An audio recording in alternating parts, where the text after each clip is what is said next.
Welcome everyone, my name is Sam. I'm a trainee clinical psychologist who is about to graduate in 2 weeks' time. Today I want to talk to you about UCL's DClinPsy program and my personal reflections on this. A little bit of a disclaimer beforehand. These things I'm about to tell you is just based off of my personal experience. Different people have different experiences on training, and every training is different. So this video, I'm just going to talk about my own personal experience undertaking the UCL DClinPsy program in the UK. I'm going to touch on a few things today. First and foremost, how I feel, finishing training or during training, the placements that I've gone through, the lectures that I've gone through, the exams that we had to do, the courseworks that we had to do, the thesis, the scary thesis, and about endings, and a bit of my personal reflections about this journey.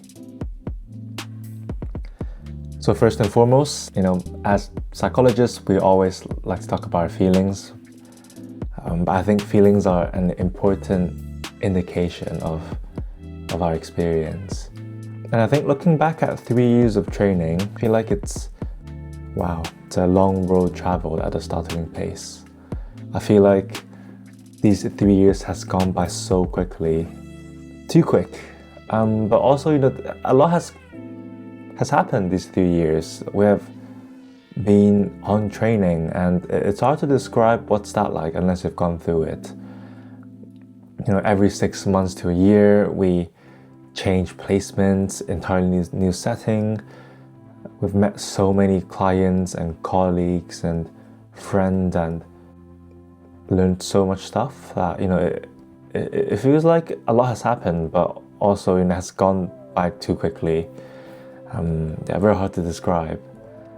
And in many ways, I miss training already. It's been a week since we finished lectures. And I'm super grateful super privileged that I have been in this journey for 3 years, that I've experienced so many different things. I think we're in a very privileged position to be taught by experts in their fields, to have these opportunities given by our clients and our patients to be with them as part of the journey, and for many of them to trust us despite us being trainees in their most vulnerable state. I think, I'm super grateful that I've gone through this journey as well.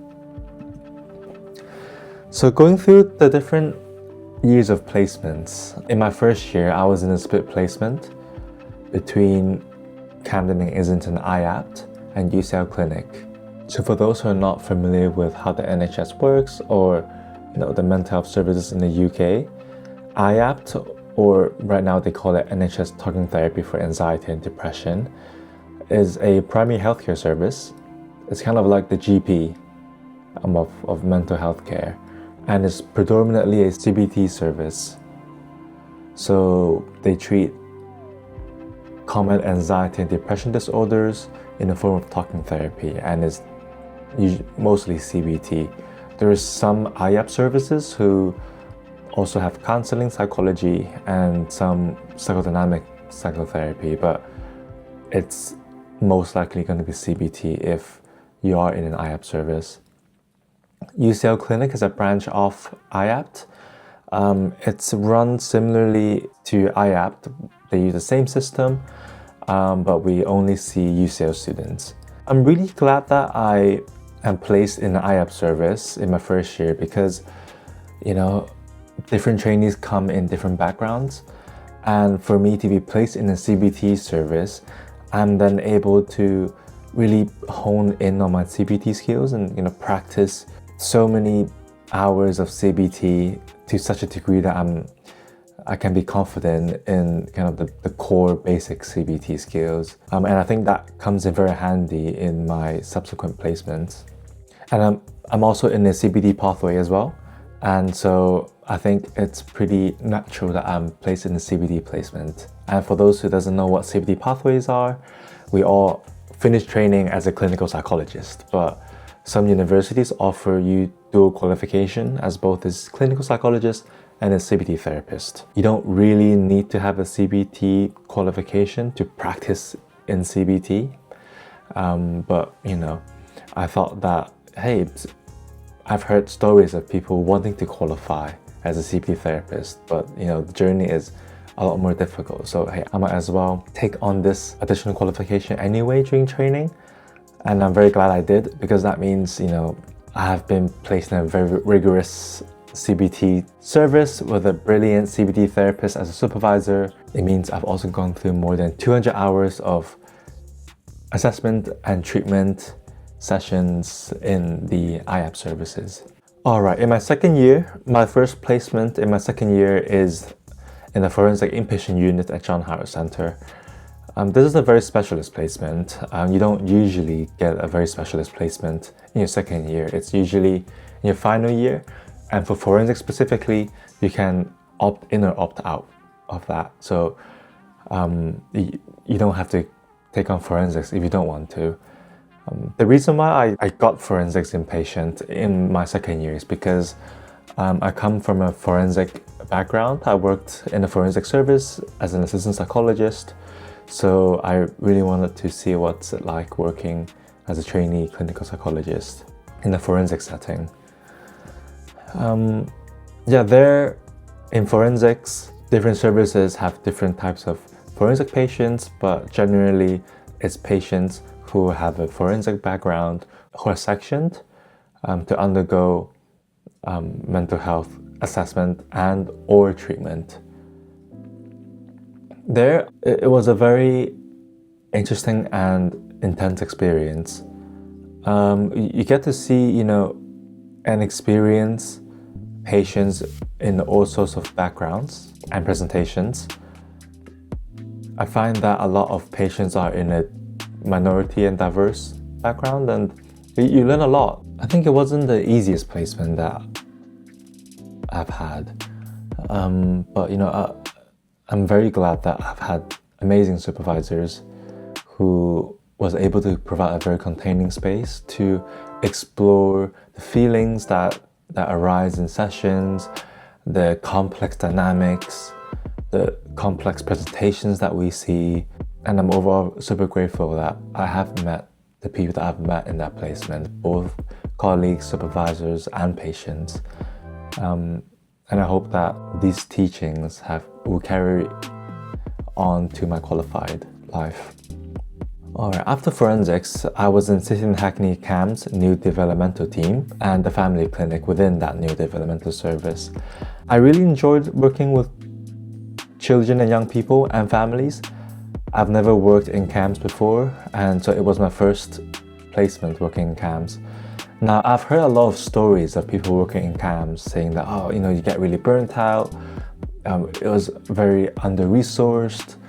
But for me, for some reason, I really resonate with working with young people and their families. And, that's why I think when I do qualify, I'm going to stay in CAMs. I'm working with young people, children and families, but maybe, in the new developmental side of things in particular. There, you really experience the importance of thinking about systems and families and the people around your clients. As I've said, first year, you learn all about CBT.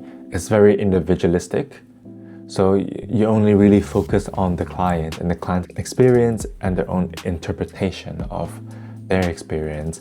But in CAMs, you're now within families and within systems. You sit with the whole family and you're really in the family thinking about the dynamics that are being played out and being reenacted within the family unit, with you included as well. And I've really enjoyed that process of figuring out the pieces of a big puzzle and how, problems arise because of these dynamics, not because of one individual, but the interplay of individuals. And I'm pretty passionate about, continue working in that space. In my third year of placement, both of these are very specialist placements. The first placement that I was in was the South Psychological Wellbeing Service at the North Mid Hospital. This is a leadership placement, and in there, you really get to see the inner workings of occupational health and how systems are placed to enable staff to work as efficiently and as effective as possible. In that service, you really see a lot of healthcare professionals that are non-psychology and and their day-to-day, and you really see how understaffed NHS can be in some departments. And then there, I was working with different healthcare staff in different departments in taking care of their psychological well-being and in their burnout.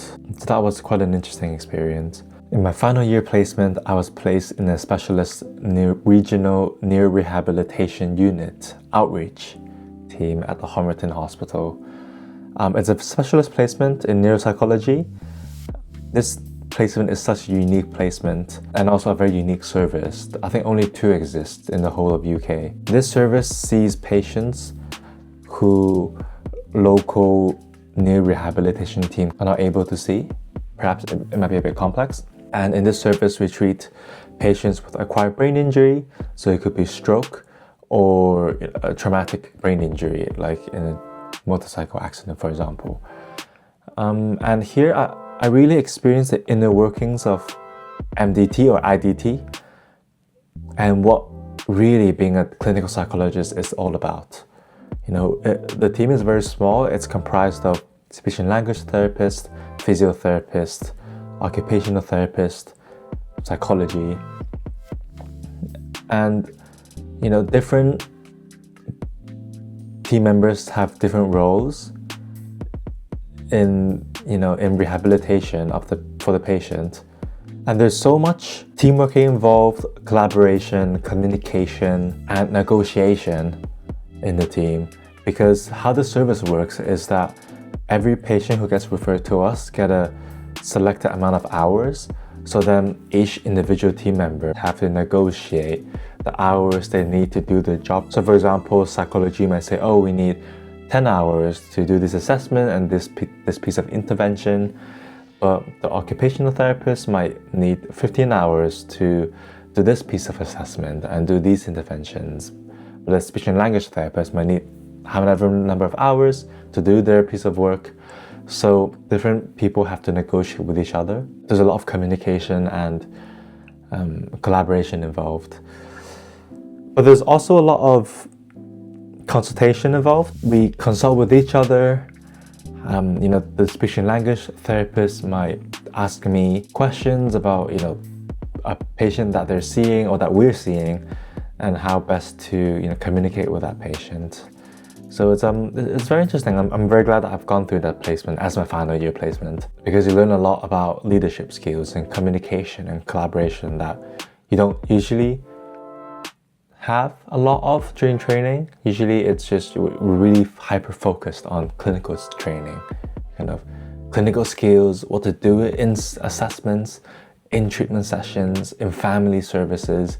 But really, this is just one part of what being a clinical psychologist is. There's so much more about being a clinical psychologist than just conducting assessments and treatments.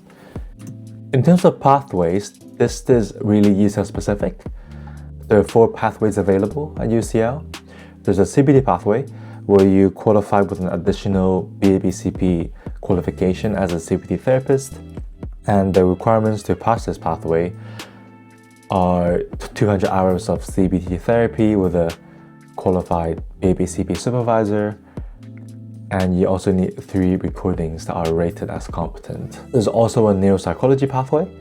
I'm not entirely sure the details of that pathway, but from what my friends said who are on this pathway, I think you need to do a few more seminars or lectures, and your thesis has to be about neuropsychology. And once you qualify, you can tick off some of the teaching competencies that you need in postgraduate training to become a qualified neuropsychologist. In the systemic pathway, so in training, everyone qualifies as a foundational systemic psychotherapist, but if you go on this optional pathway, you can qualify as an intermediate systemic therapist. There's also an academic pathway. If you take on this pathway, you get more support in writing your thesis, But I think the pathway requires you to have a systematic review and meta-analysis for your literature review part, your part 1 of your thesis. Now come lectures.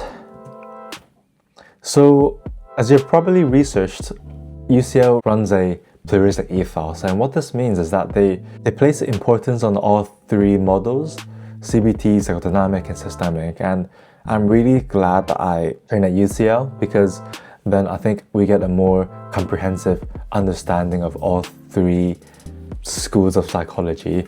And these are just a few screenshots of what it looks like, of all the lectures I've gone through. Every DClin courses in the UK has to have CBT plus 1 other. Some unis focus a lot on psychodynamic psychotherapy. A lot of unis focus on systemic therapy, but UCL focuses on both.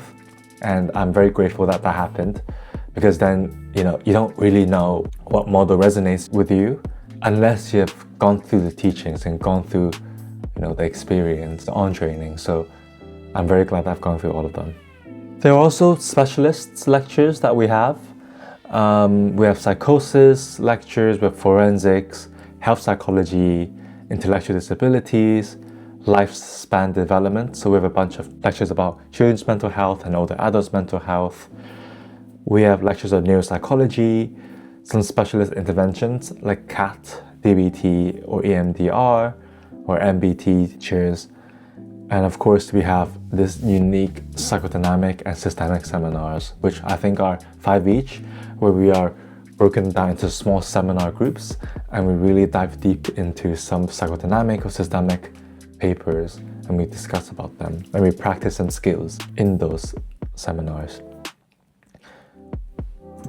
Of course, there are also seminars and lectures that focuses on the reflexivity side of being a reflective practitioner. So for example, there are a bunch of seminars and lectures with cultural competence, thinking about the intersectionality in our practice and how our own intersectionality play a role in the clinical space.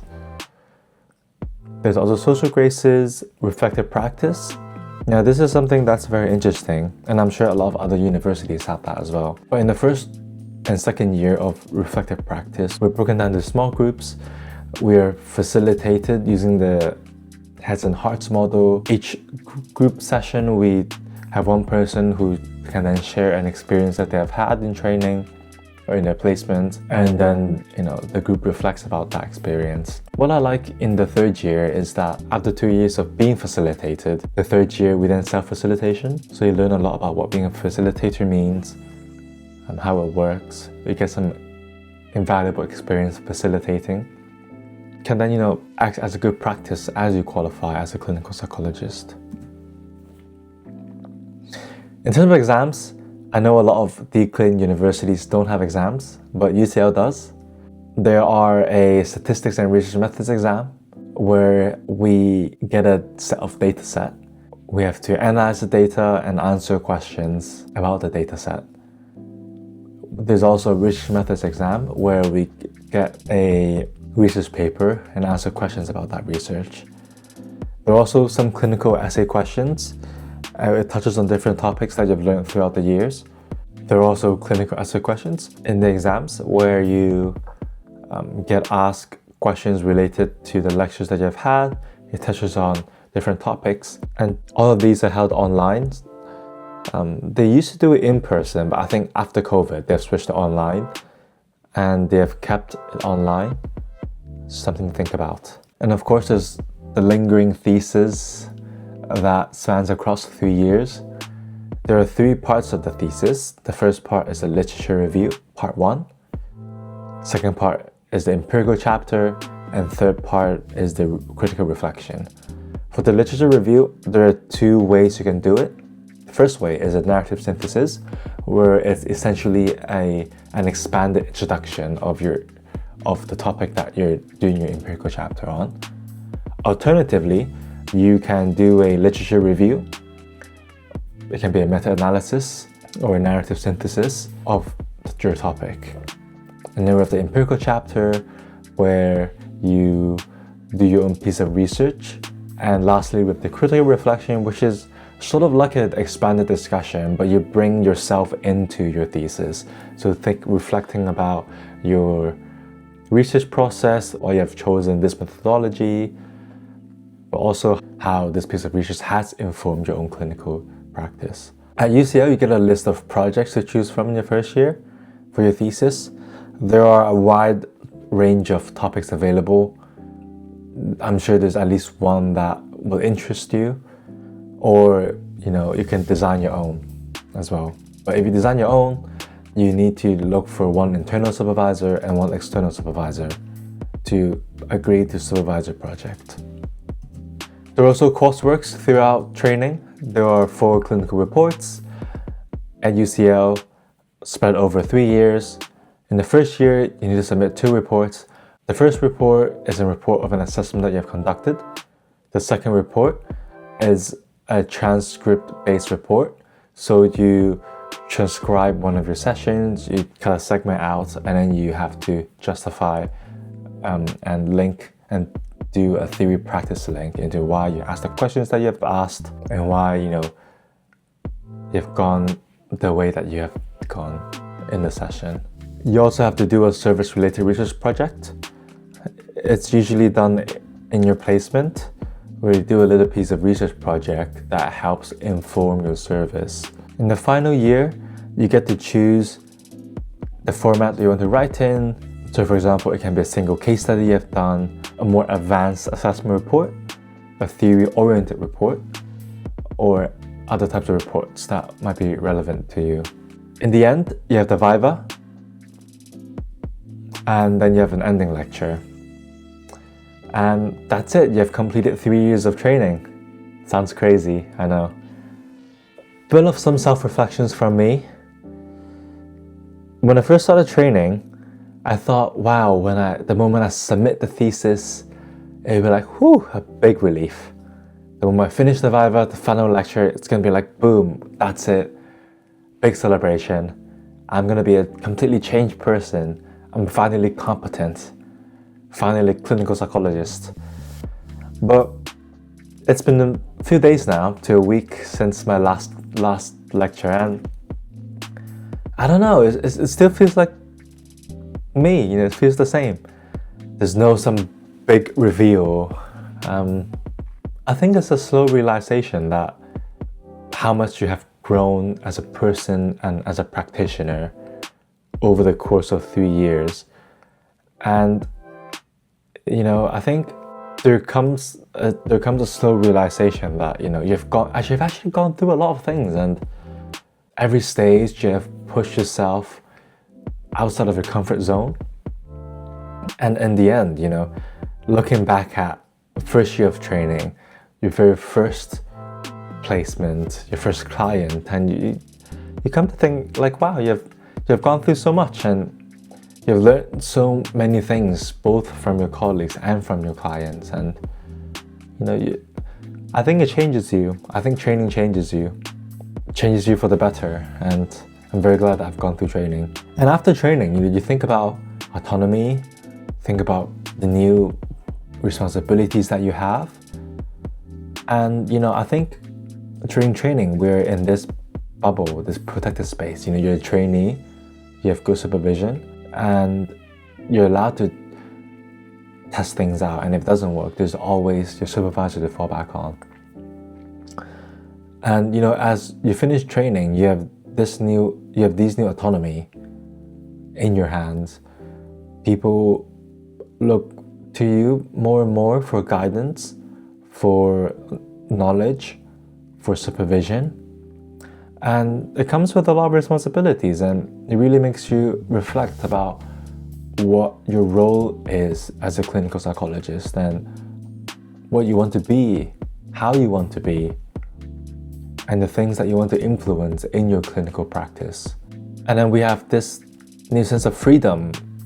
After training, the world is your oyster. You can go into research, you can go into leadership, you can go into clinical practice.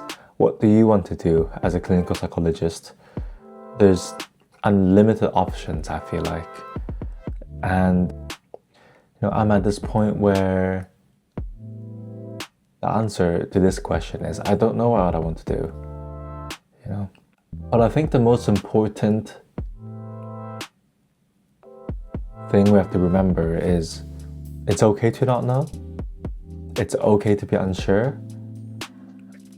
Even after training, in some ways you're still learning. Learning never stops in clinical psychology. You're always learning from each other, from our clients, from our friends, families, from our personal life. So, hey, we'll just see what the next step takes me. And I think there's also a sense of identity that plays a role once you qualify. You know, like, wow, you're finally a clinical psychologist. But what does it mean to you, being a clinical psychologist? How do you want to be as a clinical psychologist? What about how being qualified affects your personal life? Affects how your friends might see you, how your family might see you. It affects the colleagues that you are with now that you're a Band 7. And I think there's a lot to think about. And I think a big part of why I will miss training is, you know, being with other colleagues that are also on training, or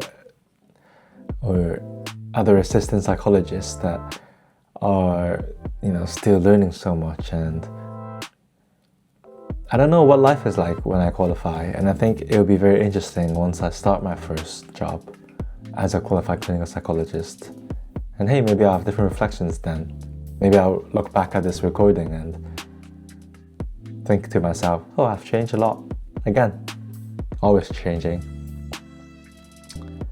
So yeah, thank you for sticking to the end of this video. For those who have done that, I wish you well. You're probably deciding what university that you want to do training in. But so far, in my own personal experience, I've absolutely loved training. I can't ask for anything more. I've met brilliant, amazing people along the way. I've had such a good opportunity, and I'm super grateful to have met the clients that I've met and been the lectures that I've been in, and the supervisors that have taken the time to provide a very containing space for me to explore my own experience and impact of training and in sessions. And yeah, good luck to everyone. For those who are thinking about applying, I hope you do apply. For those who are in training, please enjoy as much as I've had.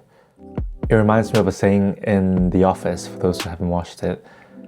It's a comedy show, but this guy says, I wish we know that we're in the good times before the good time finishes, or something like that. And I hope that for those in training or will be in training, remind yourself that it's 3 years, it will end. And so try to stay in the present moment as much as you can.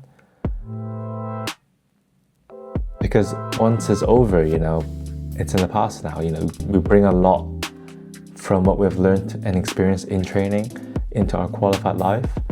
So yeah, treasure it while you can. But also, you know, there will be bad experiences, there will be difficult experiences. It could be during training, in your trainee life, or in personal life. And hey, I think in the end, it makes us a good enough psychologist. And I think that's the most important bit.